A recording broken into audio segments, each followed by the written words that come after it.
G'day guys, my name is Wildcard. Welcome back to my channel. Thank you for following my content. I really do appreciate it. Six Nations round 4. This might be the last Six Nations in history ever. So yeah, let's enjoy guys before the end of the world. Wales versus France at home. This is a game that I do think that Wales can win over France, to be frank. There's a lot of small details that's playing out towards Wales' favor this game. And quite frankly, this is a game that I will put Wales as the favourites to win this one. So let's have a look at some of the things that I think tips the scale towards the Welsh side. First up, the weather. Wales, it's going to be raining on Friday. This is a Friday night game played in Cardiff. And Wales is going to be in a bit of, it's going to be a bit of rain on Saturday night. In the Millennium Stadium for the Six Nations in 2022, they're not allowed to close the roof because of COVID. So, as a result, it's going to be wet conditions out there, and in wet conditions, France has not performed well in wet conditions in recent times. Against Italy, we saw France struggle with Italy in wet conditions, and it has been pretty untidy for the French team. I think against the All Blacks as well in the first half in the wet conditions, and it's just not something that France suits the French, flair play style in wet, in the rain essentially. And number two, the French kicking game heavily relies on the kicking game, doesn't not play well in the wet conditions as well. A lot of slippery balls, a lot of drop balls. It's just not going to be clean as the way the French would like to play. So the wet conditions plays to the favour of the Welsh team. And also some injuries going into this game, some changes for both teams. For the Welsh side, big loss, Nick Tompkins, probably the hardest working person in the Welsh backline. In fact, he is the hardest working person in the Welsh backline. We're seeing him missing.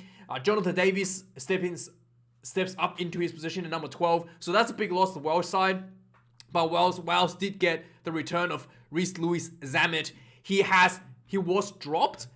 Lewis Zammit was dropped for the last game against England due to his poor defense against Scotland, I think it was, or maybe it was the week before that. Maybe it was the game before that. Now I think it might be even against Ireland. So he's back, but he's on the bench, so he just only be coming on for the finisher. As a finisher for the last maybe 20 minutes of the game. And then for the French side, pretty bad news for the French team. Damien Penaud and Romain Taofifenua are out due to COVID. So they are two really, really huge players for the French team. Damien Penaud, obviously, a huge try scorer for the French side. And Taofifenua, a big finisher for the French team in the French forward pack. And I'll show see how that actually impacts the French team really, really severely as well. The Taofifenua being injured. So first up, let's go through why Taofifenua is such a huge player for the French side. French team likes to play an extra forward on the bench. With Taofifenua as one of the additional forwards. As a result of him being out due to COVID, French is forced to play with the traditional 5-3 setup instead of the 6-2 setup they have in the previous weeks. And one of the reasons the French team has a 6-3 setup, obviously they like to play that dominance in the scrummaging, dominance in the forward pack, try to bring that physicality in the game. And another second reason they have an extra forward in the bench is quite frankly the fitness issue. So the French forwards have, especially with their props, definitely has fitness issues, as we saw the French team against Ireland and the French team against even against Scotland. Towards the end of the first half in the Scottish side, you can clearly see the French forwards tired, and Scotland were having most of the control in the game in the first half, towards the end of the first half and the beginning of the second half.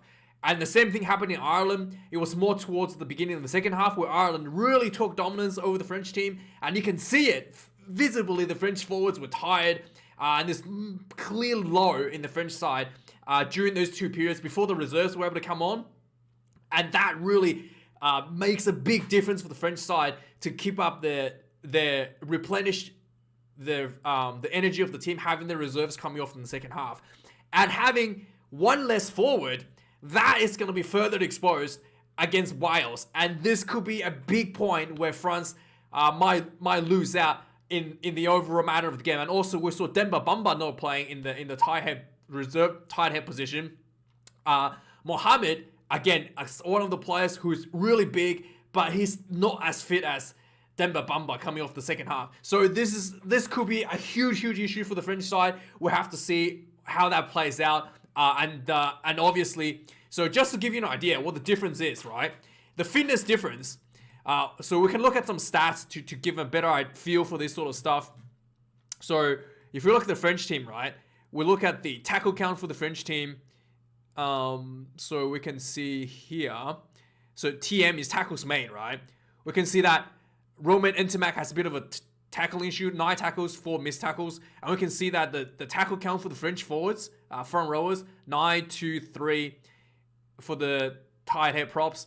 And if we just look at the work rate for the Welsh side, 12, 20, 11 tackles for the front rowers. And if you look at the rest of the Welsh forwards, 11, 13, 9, 14, 19 tackle. That's outrageous numbers for the Welsh forward packs. And if we compare that with the French forward pack, much lower in work rate. And we saw the French struggle with the fitness already. And the work rate is already behind the Welsh forward pack. And they're struggling with the fitness already. And now there's a forward missing on the bench. This is not gonna. I think this could be a huge issue here for the French side that the Welsh can exploit. So we can see that Flement is the only person that comes off the bench that does a lot of that work with 10 tackles in the second half. But like these kind of work rate is severe, way below what is of the in comparison to the Welsh side, and also. The kicking game for the French team, like you can see here, the kicking meters I've highlighted, 104, 190, 310, 76, 138, 217. The kicking is a lot more kicking from the French 9 position with Antoine Dupont. And then one of the reasons they do a lot of this kicking, instead of getting Dupont to direct their forward pack in attacking, he's kicking the ball away a lot, is precisely the fact that some of their forwards lack that little bit of fitness to keep up. So they're not giving Antoine Dupont the option to run their forwards, forcing him to do those box kicks at times. So that is a huge issue for the French team that can be exploited by the Welsh side. So let's go through the overall lineup of the game, right? So right off the bat, there is obviously not. This is not a guaranteed win for the Welsh side. Having that, extra large forward pack for the French team does give them the advantage in the scrummaging and a slight advantage in the line-out set pieces in terms of the mauls. So the adjustment here that's been made for the Welsh side, having Gareth Thomas coming off the bench at number 1. I am not sure why Wyn Jones is not at number 1, to be fair. I thought Wyn Jones should be here. This is a bit of a risk that Pivac is taking here, in my opinion, because he's up against, what they're going to do with Uni Antonio is to try to force those scrum penalties, force those scrum dominance. And in the wet conditions, there could be a lot more scrums than usual. So this could be the only thing that France, this could be one of the areas that France actually could take a huge advantage out of the Welsh side, is dominating those scrums in these wet conditions. And I'm not sure why this change was made. I highlighted this could be one of the mismatches in the game against the Welsh side, but I do think that in the long run of the game, the French forward pack in terms of its size will play to its detriment. And then we have Ryan Elias coming in at number 2, Thomas Francis tight head for the Welsh side at number 3, Cyril Bailey, Julian Merchant for the French prop and hooker. So the French front rows unchanged, whereas Wales has one change for Gareth Thomas coming up over Wyn Jones. Will Rowlands stays number 4 position for Wales. Adam Beard stays number 5. Cameron Wilkie number 4 for the French. Paul Valemsa number 5 spot for unchanged for the French side as well. The big second rower matchup is Adam Beard against Cameron Wilkie. Wilkie has been extremely good in lineouts, extremely disruptive, and Adam Beard has been quite steady in terms of securing their own lineouts for the Welsh side. So how much Cameron Wilkie can disrupt that Welsh lineout is also a big factor in this game. And the loose forwards, Seb Davies gets moved out from the bench for the number 6 position. Josh Navidi returns for the Welsh side, gets the number 7 starting jersey, and Tulupe Falatau stays the number 8 jersey. Just to give you an idea how big of a effort, like how much of a huge return this has been for the Welsh team, like with Falatau coming back.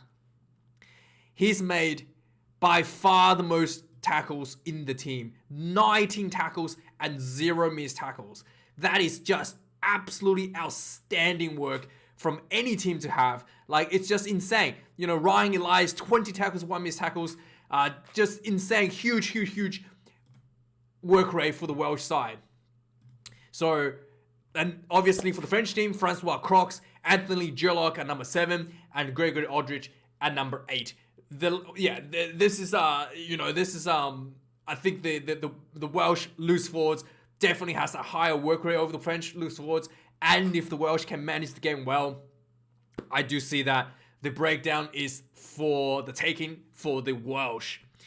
In the back line, the key players are the kickers in the back line for both teams. Tomo Williams only does box kicks, essentially defensive ones, outside of their own danger zone, essentially. But the overall kicking game from Dan Biggar and Liam Williams, the Welsh team has kind of shifted away from the traditional heavily kicking strategy laid down by Warren Gatland. The Wales attack last week, 2 weeks against England, was tremendously good. It was some of the best attacking game I've ever seen from the Welsh side. And not only that, they had extremely good attacking game, extremely smooth, good handling. They also showed a lot of determination and just quite frankly a lot of resilience against England to come back from that huge deficit to almost getting the win over the England side was really impressive. Something that the Welsh team has developed tremendously under Pivac, in my opinion, and that's something that I have not seen from the Welsh team before, and that's something that Dan Biggar has managed exceptionally well for the Welsh side, and that's something that I think will be a huge challenge for the French team to overcome, especially with the fitness issues. I do think that that resilience and that fast and attack pace that Biggar showed against England is going to be an issue for the French team to handle here as well. And so the French team, like I've mentioned, heavily relies on the kicking game. Anton Dupont, Romain Ntamack, and Melvin Germanet are their go-to kickers, and a lot of box kicks comes out of Anton Dupont. And then I think that Dan Biggar and Liam Williams has this covered quite, with their experience combined in the Lions tour, which played against, playing against, the Springboks, who's, the king of the kicking game. I think the kicking game from the French team is not going to play a huge advantage to the French side, especially with wet conditions.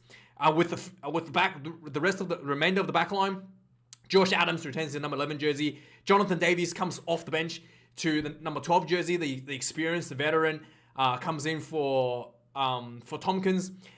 Owen Watkins comes in number 13, stays number 13. Alex Cuthbert stays number 14.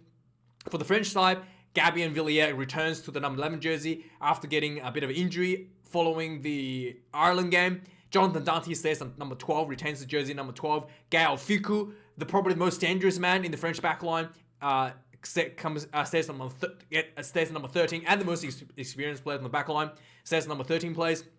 Yoram Moué Fana gets another start for the French team, despite being, quite new to the French side. Moves to number 14. He's kind of the utility guy. He plays center. He's played 11 last week. Now he's back at number 14. Melvin Germanet, number 15. His kicking game last week was extremely poor. Again, 2 weeks ago, actually, against Scotland was extremely poor. The worst kicking in his entire international career. I'm not sure how well he will go this week against Wales. If he does as poor as he did last week, then Biggar will have his day in terms of the goal kicking as well. So Germanet really needs to improve his kicking based on his performance from Scotland. Dan Biggar, goal kicking has pretty consistent, one of the most consistent in the competition as always. So yeah, so that's also a little bit of factor that we need to watch out for. If Germany's kicking is as bad as it was against Scotland, then that's another tick for the Welsh side to take this game. On the bench, like we mentioned before, Wales has shifted a lot of that experience to the bench. Maybe expecting the French to play that extra forward, that 6-2 split, but I feel like this might just be a bit of oversight. Maybe I do feel like maybe this could hurt them in the starting of the game, having Wyn Jones on the bench. So anyway, Lewis Lake stays at number 16. Wyn Jones moves down to number 17. Dylan Lewis comes back into the squad at number 18 for the Welsh reserve front rowers. Petar Movaka stays at number 16 for the French side. Jean-Baptiste Gros stays at number 17. Mohamed Haouas comes in at number 18. He's replacing Demba Bamba at the number 18 jersey. Ross Moriarty moves down to number 19 spot from number 6. Tubal Flamet stays at number 19. Jack Morgan stays at number 20 for the Welsh side. Dylan Critton gets the number 20 jersey for the French team. Kieran Hardy stays at number 21 for the Welsh side. Gareth Anscombe comes in number 22. I did notice Anscombe came off the bench against England. Wasn't playing the number 10 position. Correct me, I thought he wasn't playing 10. I thought Bigger was on the field for the whole game, I think. But Anscombe comes in number 22. And Reece Louis Zamed returns to the squad, gets number 23 jersey. So Reece Zamed had a really good performance in his club over the week.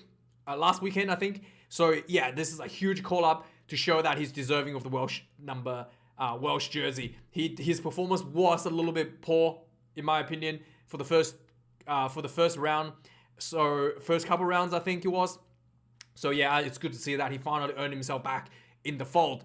So for the French for the French backs reserves, Maxime Luku stays at number 22. Thomas Ramos at number 23 unchanged. And the new guys being added to the squad as a result of Tofefe Noah being out is Matthias Labelle. He only has one cap for the French side. Comes in at number 23 for the French reserves. So that's the team. That's the lineup, guys. Let me know your thoughts. I think, especially at home, there's one thing that the Welsh team do the best is at home is that the Wales will play out of their skins to try to win in front of the home crowd. So this is a game that I think Wales will beat France. Honestly, I think this is an upset in the making. And with some of the unfortunate COVID issue with the French side and the weather playing for the Wales advantage, I think there's just too many little pieces of the puzzle for the French side that's not going to work. That's not going to play into the favor to the French side. And I think, yeah, this is an upset to be making. So let me know your thoughts, guys. Thank you for watching this video. Like, comment, and subscribe. And yeah, I'll see you guys for the review. Cheers.